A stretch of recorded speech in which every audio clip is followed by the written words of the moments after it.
കൂട്ടുകാരുടെ പ്രലോഭനങ്ങൾക്ക് വഴങ്ങി മാംസം കഴിക്കുകയും പുകവലിക്കുകയും ഇത് രണ്ടും ചെയ്യാൻ വേണ്ടിയിട്ട് കളവ് നടത്തുകയൊക്കെ ചെയ്തിരുന്നു നമ്മുടെ ഗാന്ധിജി.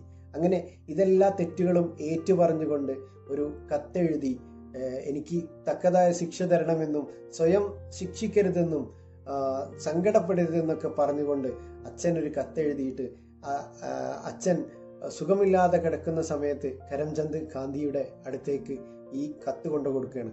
അദ്ദേഹം ആ കത്ത് വായിച്ചതിന് ശേഷം കണ്ണിൽ നിന്നിങ്ങനെ വല്ലാതെ കണ്ണുനീരിങ്ങനെ പൊഴിച്ചുകൊണ്ട് അതിനുശേഷം അദ്ദേഹം ആ കത്ത് കീറിക്കളയുകയാണ് ഉണ്ടായത്.